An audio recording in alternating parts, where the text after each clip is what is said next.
In this week's episode, we reveal finally the cause of the fire that destroyed our brand new Leopard 50 and why the process took so long, why we couldn't tell you anything, and what really happened that fateful day. We are John and Ellie, the Barefoot Doctors, sailing and travelling around the globe. Join us as we share the adventure and explore the beauty of the world, because life is better barefoot.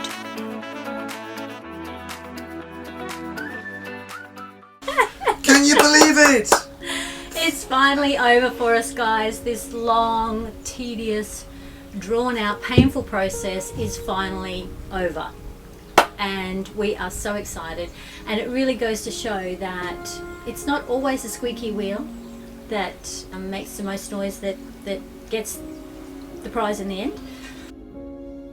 We've done it our way. We've done it very honestly. We've done it to protect the parties. We have done it so that we're not throwing anybody under the bus.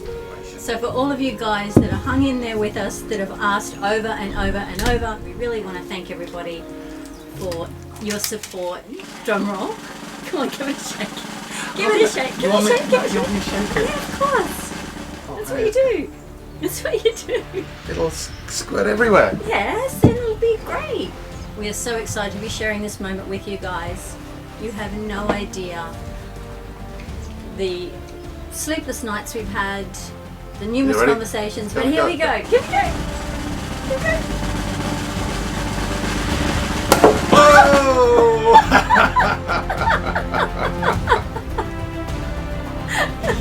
And now there's a hole in the roof and we will have to put in an insurance claim. Oh yeah, but now we know there's a $25,000 excess or deductible, so I don't think a dent in the roof is going to make $25,000. Okay, cheers, son. So cheers, hun, for all the long And worrying nights we've spent. Yes. Here it is, guys. Cheers to you, honey. Cheers. You deserve to have the best in life.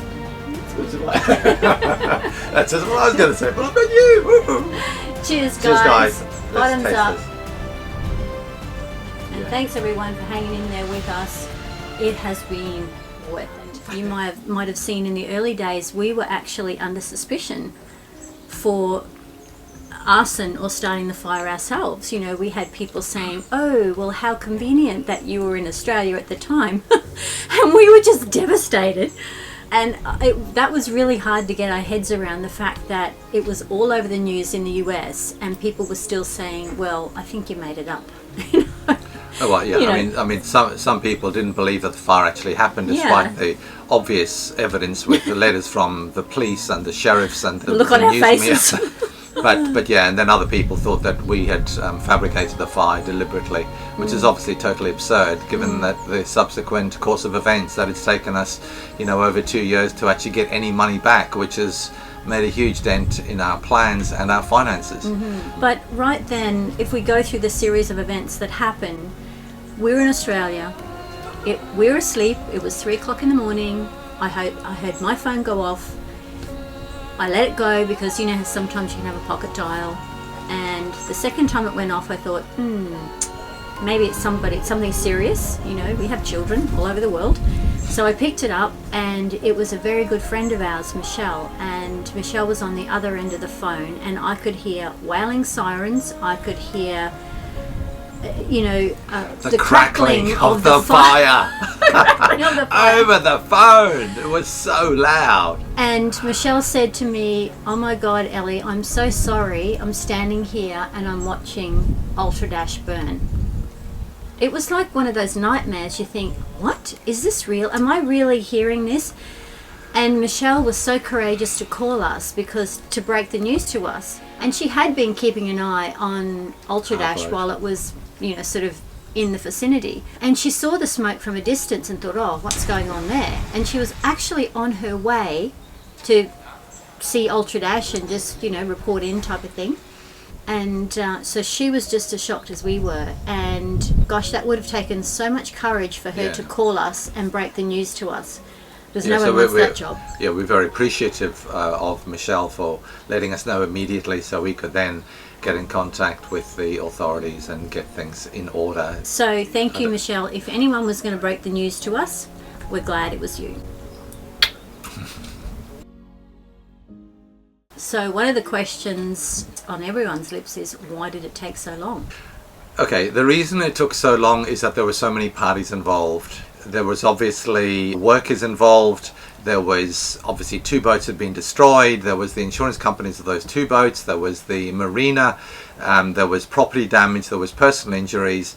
And everybody wants to get their pound of flesh. The reason it took so long is because there were so many parties involved, and all of those parties had insurers, and all of those insurers had their secondary insurance companies that underwrite the policies. So we basically went into mediation processes on multiple occasions, and we were dealing with a mediation that was involving at least 16 parties. Mm-hmm. It was phenomenal, and of course everybody isn't willing to give anything to lose their pound of flesh, and of course people are stamping and getting agitated and demanding, you know, that they have rights, and of course everybody has rights, you know. And meanwhile, back at the ranch, we hadn't been paid. And the other main reason it took so long is that our insurance company was refusing to pay us out. Yeah. So we had to get lawyers. We had to then go through the whole process of trying to get our money out of our insurance company. Because there's the risk of litigation from other damages, there had to be some sort of legal process put into place whereby there was a statute or an end date. If anybody wants to make any claim against this fire, they had to put their claim in by a certain date. So that in itself took 6 months. Once that date passed, then we knew, okay, there's no other claimants that are going to come back and bite us or the insurers or any of the parties on the bum. So there was so many multiple layers, guys, and you know, we won't bore you with the details so long as we're giving you enough information so that we can appease your questions. And in this instance, there really wasn't too much to blame. It wasn't a case of arson. It wasn't deliberate. Yeah, and as we've said before, it wasn't a fault of the electric wiring. We didn't have lithium batteries. It wasn't a fault of the Leopard brand. We have always kept the details of the fire confidential because this was a legal process, and sharing all this information on social media could compromise everybody's position. It would make it a big confrontational disaster, essentially. So we've kept it confidential. We've kept the respect to allow people to resolve the issues in a civilized way. But the cause of the fire was, unfortunately, it was down to human error. A simple accident. So guys, we'd really like to share with you what actually happened that fateful day on August 2021, the day that our Leopard 50 burst into flames, and go through the sequence as we understand it, what happened. So one worker went to the boat to do some cleaning up work in the stern of the port hull, and later an electrical guy came to do some work in the bow of the boat. Neither of them realized the other person was there, so they thought they were both working alone. So the guy cleaning up was using acetone, and acetone is obviously heavier than air, so the fumes from acetone fall with gravity, and in a boat it falls down into the bilges. Because the bilges allow the gases to flow along the whole length of the bilges, so the acetone gradually tracked to the bow of the boat. When the acetone reached the guy in the bow, the electrical gear ignited the acetone, and almost instantly the flame flew across the whole length of the bilges to the stern of the boat, where the other guy was standing with a can of acetone at his feet. The acetone can just exploded, and the flames flew up towards him and burnt his inner thighs, and really he was feeling like he was at threat of losing his vital organs or even his life. So as you can imagine, fearing for their lives, they both jumped ship and fled to the shore as quickly as possible to get out of the way of the engulfing flames. Racing away from this raging inferno, both with burns to various parts of their bodies. The ambulances were called, the fire trucks were called, these guys were treated at the scene and then transported to hospital to have their burns treated. The acetone guy had burns to his legs, and the electrician had burns to the backs of his hands, as we understand them. Fortunately, the burns were not serious enough to require admission. They were sent home the same day, and they were then had their burns treated over the next few weeks. So back at the boat, the fire trucks had come, they were trying to put out the fire. they were also trying to protect property and prevent the fire from spreading to other boats. We know, obviously, in retrospect, that was unsuccessful. Obviously, once the fire gets a hold like that in a fiberglass boat, it's almost impossible to put out. So our boat burnt and then sank, and the Leopard 45 also got completely destroyed. There was another super yacht just moored about 10 or 15 yards further on, and fortunately that was taken out of the way before the fire engulfed that as well. Otherwise that would have been even more devastating. So the final outcome, guys, is history. 2 boats destroyed, the Leopard 50 and the Leopard 45, pontoon destroyed, the 2 workers sustained injury. So our boat then sunk and blocked the Dania Beach Canal for a few days. So the workers were completing work that we had instructed Just Catamarans to do. So both these workers were authorised to be there, and there was no risk or consideration of arson or malicious behaviour. All of our aftermarket had been performed by Just Cat 6 months earlier, so we were very happy to leave the boat in their hands, as we had been very happy with their work previously. So it's a real eye-opener how easily accidents can happen, and how very simple things can lead to absolutely devastating outcomes. So guys, fortunately there were no lives lost and no serious injury, although the aftermath of the fire continued on for the next 2 and a bit years. So guys, it was nothing to do with batteries, it was nothing to do with the wiring, it was nothing to do with the Leopard itself, it was not arson, and it was not our incompetence. It was simply an accident that occurred due to acetone, and this would never happen spontaneously at sea unless, of course, you carry acetone or 2-pack paint in your boat. Because acetone is just wicked stuff. It's so volatile, and I really don't think a lot of people realise how dangerous it is to work with. In the right circumstances it will self-ignite as well, and we have discussed this on previous episodes. If you have cloths that you're using to wipe down acetone, put them in a little can, they generate heat as they evaporate and the whole thing catches fire. Even if you just scrunch up the rag and put it down, it can combust if it's not flattened out and dried in an open air environment where the fumes are blown away. It's just wicked stuff. Yeah. So this was a human error. Everybody was devastated by it, including the people who caused the accident. They had personal injuries, and of course we lost our boat. The other 45 got destroyed as well. There was property damage as well to the pontoon, and fortunately no other boats were destroyed. So this was an absolute catastrophe for everybody. So there was no winners here. Everybody lost. Everybody lost. And we felt it was really important, coming from being business owners too, we felt it was really important to protect as many people in that situation as we can, because we knew it was an accident. But the really good thing was that if this was the destiny of Ultra Dash, and it was destined to catch fire and go down and only do 1 season with us from being brand new, then we feel really, really blessed that it happened the way that it did. And apart from a few burns, the boat, there was no loss of life. No loss of life. I mean, because it was an accident, it wouldn't happen out in the open ocean, so there is some consolation for everybody in that matter.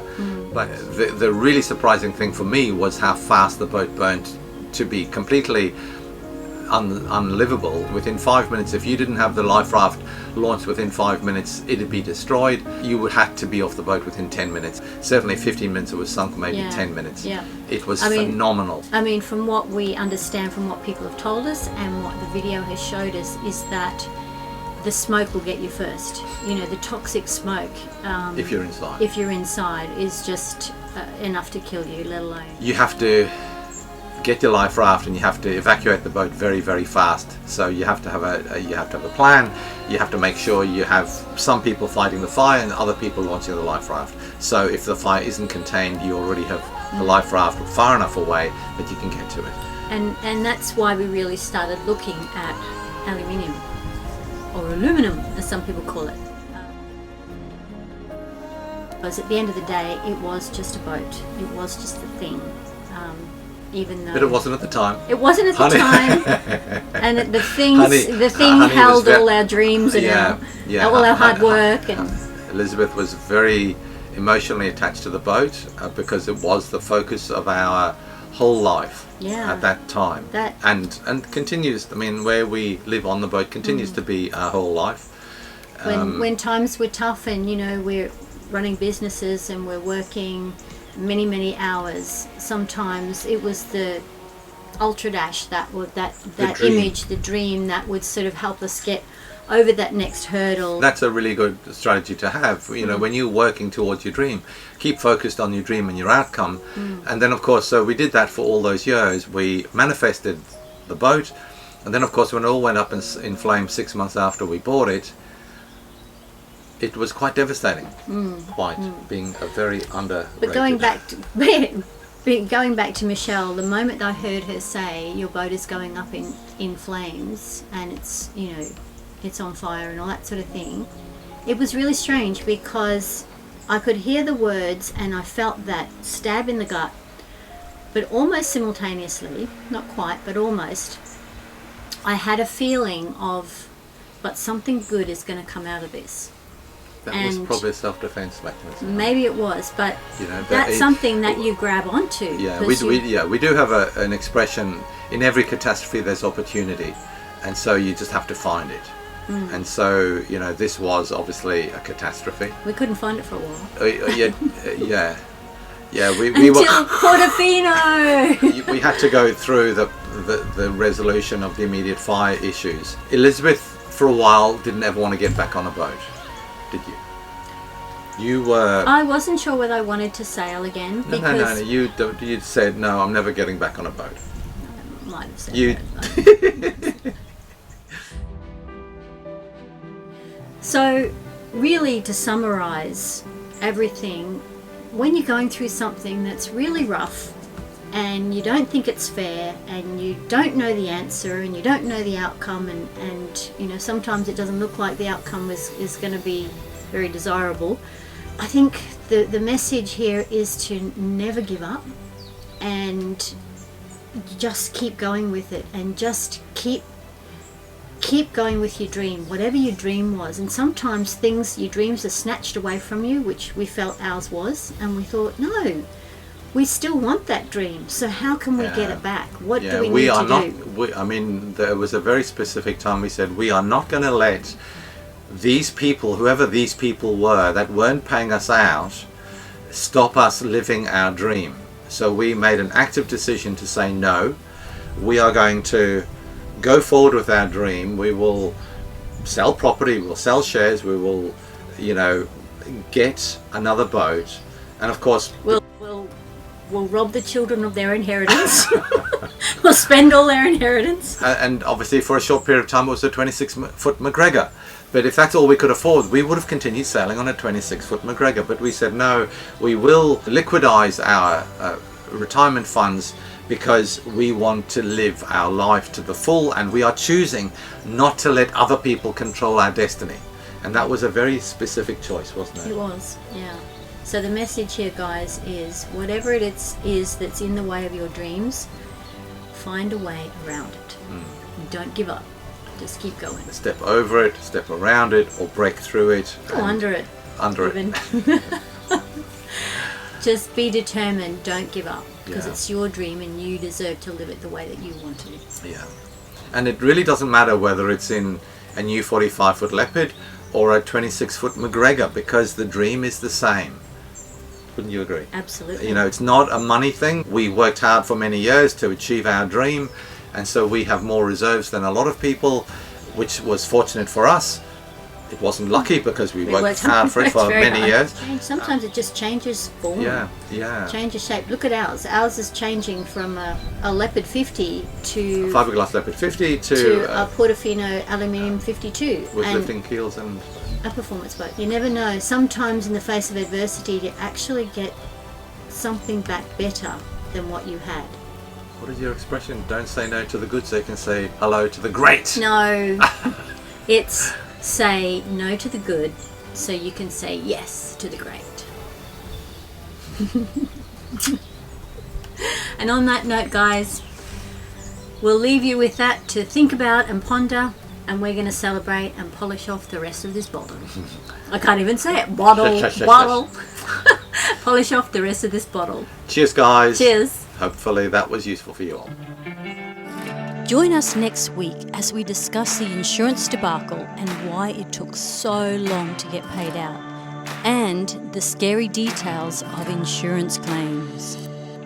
Thanks for joining us on this journey, and don't forget to like and subscribe. And if you want to be a part of an exciting way to save lives around the world, join our Patreon family and get up close and personal with us.